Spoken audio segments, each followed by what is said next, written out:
పవన్ కళ్యాణ్ గారు సడన్గా ఆకస్మిక తనిఖీలు నిర్వహించారు. ఇప్పుడు ఇక్కడ ఈ రోడ్ల క్వాలిటీ టెస్ట్ విషయంలో ఎలా ఉంది? అంటే ఖచ్చితంగా ప్రజల డబ్బులు ప్రజలకు అందుతున్నాయా లేదా అనే అనే దాని మీద భాగంగా మరి వాళ్ళ రోజున ఇది అంటే సడన్గా చేస్తున్నది కాదు. మామూలుగా ఈ రోడ్డు ఓపెనింగ్ చేయడానికి వచ్చినటువంటి ఉప ముఖ్యమంత్రి గారు మరి రోడ్డు క్వాలిటీ ఎలా ఉంది అని చెప్పి అధికారులను అడిగి తెలుసుకున్నారు. దానికి భాగంగానే మరి తనిఖీ చేయడం జరిగింది.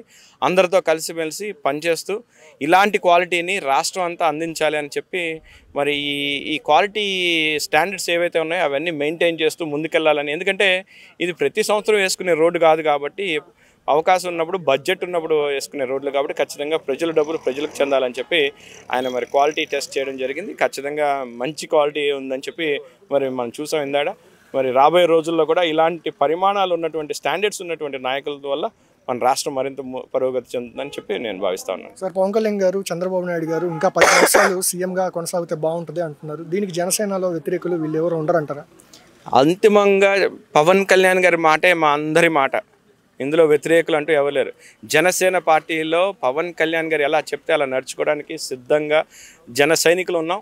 ఖచ్చితంగా పవన్ కళ్యాణ్ గారు ఎలా చెప్తే అలా ముందుకెళ్తాం తప్ప వేరే ఒపీనియన్స్ ఏం లేవండి. భవిష్యత్తులో కూటమి ప్రభుత్వంలో ఎలా ఉండబోతుంది అభివృద్ధి?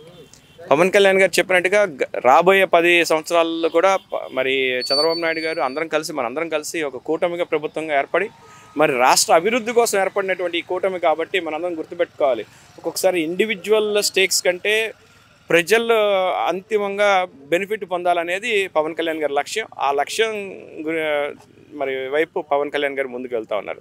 ఖచ్చితంగా ఇది ఏదో మనకు సంబంధించిందో తెలుగుదేశం సంబంధించిందో కాదు, రాష్ట్ర అభివృద్ధికి సంబంధించింది కాబట్టి అందరం కలిసికట్టుగా ముందుకు వెళ్తాం.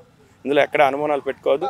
పవన్ కళ్యాణ్ గారు ఎలా చెప్పితే అలా తూచా చెప్పకుండా ముందుకెళ్ళడానికి జన సైనికులంతా సిద్ధంగా ఉన్నారు. సార్, ఇప్పుడు పీడిఎస్ రైస్ కూడా చాలా వరకు అయితే అక్రమంగా రవాణా చేస్తున్నారు. పేర్ని నాని గారి సతీమణికి సంబంధించినటువంటి గోడౌన్లో కూడా రైస్ అయితే దొరికాయి. కృష్ణా జిల్లా కాబట్టి మీరు జనసేన పార్టీ అధ్యక్షులు కాబట్టి మిమ్మల్ని అడుగుతున్నా, ఏం చెప్తారు మీరు ఈ విషయం మీద? ఖచ్చితంగా దొంగతనం జరిగింది. వారి గోడౌన్లో ఉన్నప్పుడు, పేరుని నాని గారి గోడౌన్లో ఉన్నప్పుడు దొంగతనం జరిగిందంటే వారే బాధ్యులు. మరి అవును మా దగ్గర పొరపాటు జరిగిందని చెప్పి వాళ్ళు కూడా చెక్ పంపించి ఒక లెటర్ పంపించారు కాబట్టి ఖచ్చితంగా ఆయన డబ్బులు కట్టినంత మాత్రాన దొంగతనం చేసిన దొంగ కాదు అని ఎవరు అనరు. మరి బందర్ ప్రజలు అలాగే కృష్ణా జిల్లా ప్రజలు అర్థం చేసుకోవాల్సింది ఏంటంటే, పేరుని నాని మొదటి నుంచి ఇలాంటి అక్రమాలకి పాల్పడుతూ ఉన్నాడు, దొరికాడు కాబట్టి ఇప్పుడు దొంగ అయ్యాడు. ఏంటంటే ఇది చాలా న్యాచురల్ దానిలో బయటపడింది కాబట్టి ఇది ఆయన మీద ఎక్కువ టైం స్పెండ్ చేస్తే బోల్డ్ అని మరి స్కాండల్స్ వస్తాయని మా అందరి నమ్మకం. ఇవాళ రోజున ఎవరు ఏమి సెర్చ్ చేయకుండానే ఆయన గోడౌన్లో 5,000 బస్తాల పైన మరి పోయినాయి అంటే ఆయన వారి కుటుంబమే బాధ్యులు. ఖచ్చితంగా మరి దొంగతనం జరిగింది, దానికి బాధ్యత వహించాలి. చట్టరీత్యా ఏవైనా చర్యలు ఉంటే తీసుకోవాల్సిందే.